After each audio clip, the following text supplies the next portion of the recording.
Hey everybody, welcome back to Watch Trading Academy, and today we're talking about Panerai.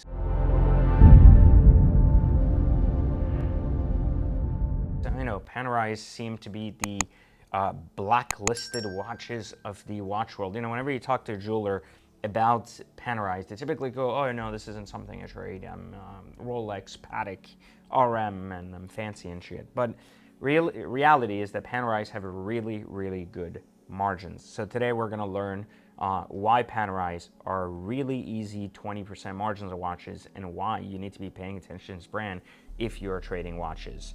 But first, again, like every time, don't forget, if you don't know how to trade watches or don't know if trading watches are for you, make sure you take my training, which is completely free for an hour, in the link in the description. And of course, if you're ready to commit to actually making money and using this trade to be successful, then commit to joining Watch Trading Academy. Since 2008, we have helped now almost 20,000 students learn this trade and have helped quite a few get to what we call the 100K club, where they're averaging $100,000 in net profits over 12 months since they started. So pretty exciting time to get in this game, pretty exciting time to be doing this. But today, let's talk a little bit about Panerai, how it all works, why it works, etc. So, you know, a lot of times, like I said, jewelers forget Panerai as it is a mass-produced kind of watch. Boutique buying Panerai is a disaster, meaning that if you're not getting 40%, 35% to 40% off the boutique pricing when you're buying new, you're basically getting crushed.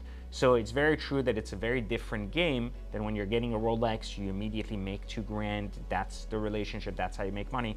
Versus Panerai, you really can't buy from the boutiques and make money. So a lot of jewelers will kind of like frown upon that. Well, I have to buy used watches, etc. And only really consider Panerai as a trade type watch, meaning if they trade the watch in against maybe like a Patek or Rolex, then they'll say, I'll take it on trade. They usually hit it very low, and they hint to what they call this bottom cash value. I teach you this in detail in Watch Trading Academy. The bottom cash value is basically the lowest point of dollar something really is going to cost during its entire lifetime. The closer you buy to that number, and I'll teach you how to calculate that in the course, you will be able to save yourself from having any type of loss, period, no matter you hold the watch 10 years, 3 years, 2 years, or anything else. It won't make a difference.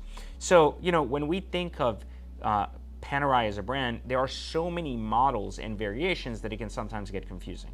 So one of my favorite things to do when looking at Panerai and trying to dictate or understand where the 20% margins are is really to understand the power of knowing and understanding what the different model numbers are.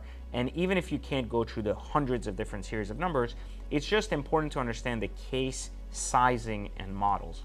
So if you are going to be making 20% margins, you really want to be focusing on a case size specifically called the 1950. I'm going to go on my computer here and show you. Now, the 1950 case is something that's very popular. I'm here on eBay. You're going to see it. Some of these cases, again, are maybe labeled wrong, but the 1950 case is a 44 millimeter case, and it's quite new and exciting in design. Here's a perfect example of a 1950 case. I'm clicking it so you can see it. It's kind of the newer modern, like 44 and a half case. It's labeled as a 44, and the majority of the watches in this are the newer model, newer movement Panerai, and the majority, of course, have open case back. So if you look at this particular model, the 1950 case, the majority of these watches can be bought used very close to that bottom cash value number for that easy 20-25%. So where do we get these? Why do I keep saying 20% specifically for Panerai? So remember what I just told you a second ago, Panerai sells 40% off at the boutique. So if a watch is $10,000 new, it costs the boutique $6,000. They're selling it to you somewhere in between. That's how they make their margin. Now, if we know that the boutique's cost brand new is $6,000, then we're never going to want to buy that watch new, even if we're buying in the second market, above that number, because that's what the jeweler pays to sell up. But if we look on the used market, we now see that there's an additional 20 to 30% off that number that seems to basically float there, like in between used watches of the same kind.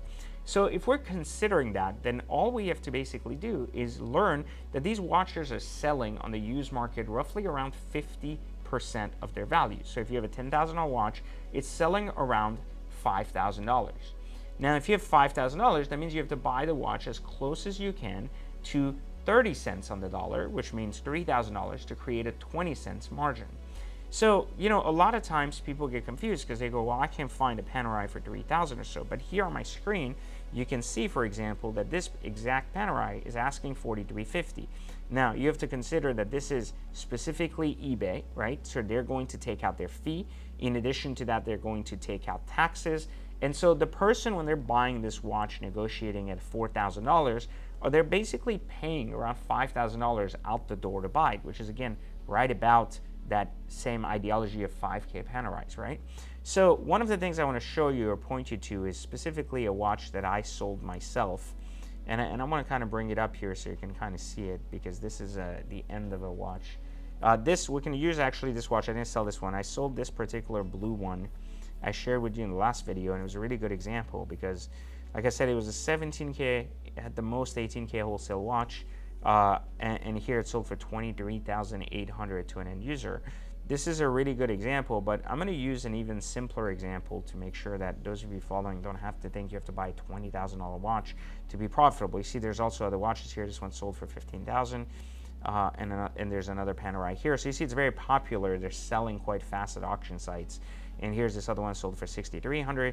This is a 1314. We're going to look at that one, and we'll look at this one, the 729. So I'm going to go here for a second, and I'm going to type in Panerai 729, and we're going to see what we find. So this is one of the reasons I like using these three sites, like I shared with you in another video.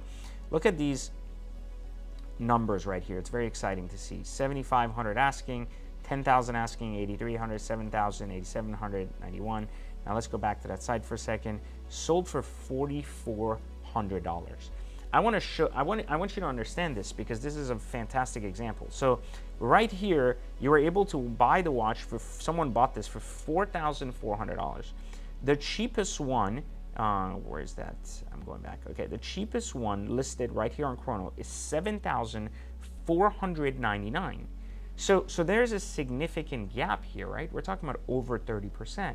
Even if you negotiate that, even if this person bought this watch for $6,500, that would be a $2,000 margin, which is, once again, a very, very healthy 40% on that particular buy.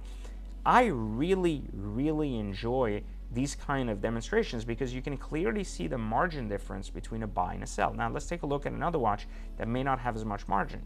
So here we're looking at a 1314. It sold for $6,300. Now let's see. 1314.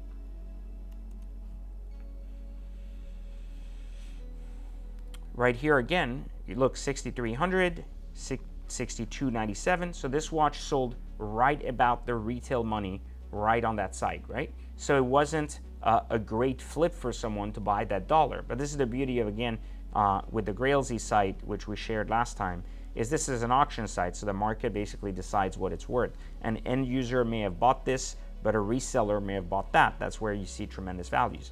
Not every watch is going to be a flip, but here's a really good example again of how that was. Now let's do one more so we can see. We'll take a look at the Panerai. This one is an 1122.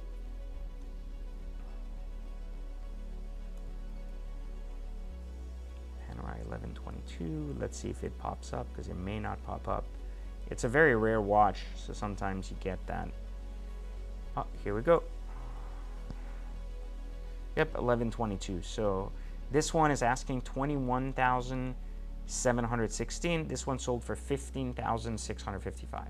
So perfect example again of how an easy 20%. If you bought this for 16, you list this for, let's say, 19 or 20, you're still 2,000 lower than the lowest comp on Chrono 24. Again, these are really good examples of why Panerai has an easy 20% if you're picking the right watch, and more importantly, buying them right. Now, if you found this useful and you want to learn, how do I buy it at this dollar? Like, how do I make sure I know my numbers? How do I ensure I'm not overpaying? Like, what was the difference between the guy that bought that white one and this one? How did he know to stop bidding and the other guy just kept bidding on Grailsy, right? Like, these are just examples of why you need to know your numbers, and more importantly, why you need to study up the process. But I think this is a pretty good case argument for why Panerai is an easy 20%, especially in this watch game. Agree or disagree? Leave some comments. Make sure you like, subscribe, and I'll catch you next time for another Watch Trading Academy video.